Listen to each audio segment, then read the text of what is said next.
There are some pretty common errors that beginner knitters can run into, and I'm going to walk you through what some of those might look like and what you can do about them. The first one is where you turn your needle and you see this weird double stitch loop here, and for some reason your working yarn is at the back and not at the front where it's been. All that is just where you pulled it too tight all the way this way. So just bring it back to the front, relax it a little bit, and then you are ready to work that stitch like normal.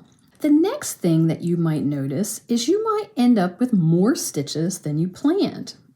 Along that same line, you may also notice a hole in your knitting. And what that means is you learned a new stitch without knowing it. So this hole right here is called a yarn over. And what that is the extra stitch that you somehow created. Now there are a variety of ways that could have happened. You could have accidentally brought your yarn back between the needles and then kept knitting so that when it went around like this, you could see that it came around the top of the needle, creating an extra stitch, or what's called a yarn over, okay? So when that happens, it depends on how far back it is. One, I could tell this was just the row below, all right? So what I'm gonna do is I'm just gonna let that stitch right above that hole go, okay? Just like that.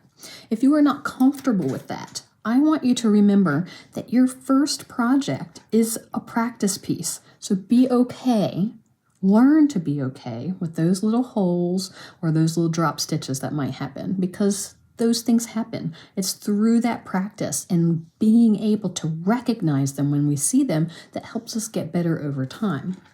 The other thing that might happen is you might drop a stitch. It might fall off the needle and you go, oh no, what do I do?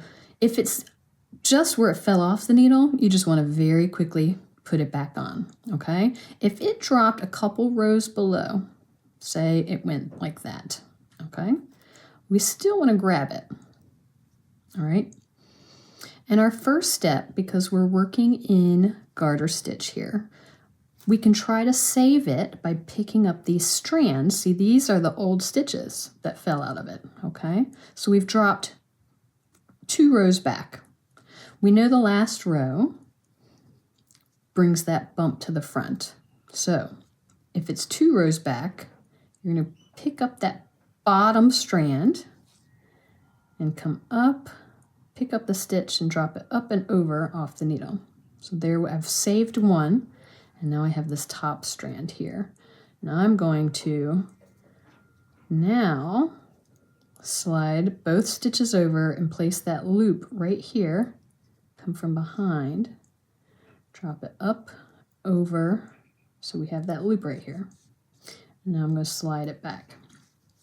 I don't want you to worry too much about having to save your stitches. Some people, like my mom, she'll rip the whole thing. If she dropped a stitch and she can't save it, she will rip it all and start over. That's totally okay. Some people will just say, forget about it, and they'll let that stitch drop all the way down.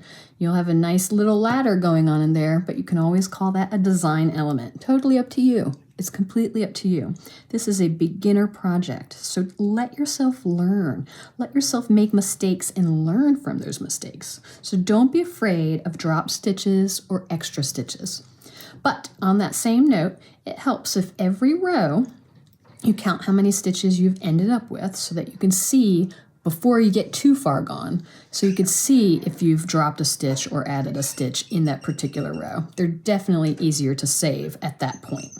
The next thing that people might run into is what's called splitting the stitch. It could be where when you went through the needle like this, or through the loop, that you split it in the middle. That happens. Could be that when you wrap your yarn around like this, that sometimes when you're coming back through, you split the yarn or something like that.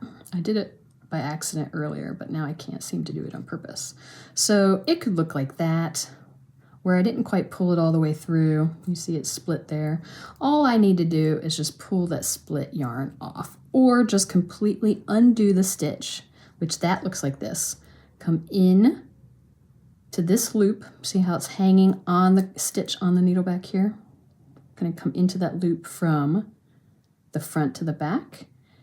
We're going to put it back over here, because remember that's our old stitch, and we're going to pull the current stitch off, and we'll just reknit it if we need to. Another accidental common mistake that we'll see is somehow a stitch gets twisted, and this happens because you might have accidentally gone into your stitch sideways like this instead of basically you're coming at it from the right instead of coming at it from the left. So you would come in through what's called the back loop and knit it like normal, and that twists the stitch. And this is all part of learning to read your stitches. So remember we talked about how we have two legs here. And you can think, well, I think of them as legs, and that's just what helps. Your front leg always needs to be, well, when you're working regular stitches, sometimes you might want twisted stitches on purpose, but that's for a future lesson. For a regular knit stitch, you always want your front leg to step before the back leg. And when you're looking at it, you can see, just kind of lay it flat on your finger, you can see that that back leg is taking the first step, not the front leg.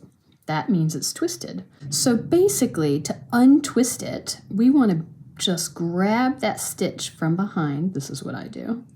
Grab that back leg, drag it over here so that it untwists, and then just slide it or slip it back over. So now, if you were to lay it flat on your finger, like so, you could see that the front leg is taking the first step, not the back leg. And so that's how you untwist your stitch. And then you just keep on knitting.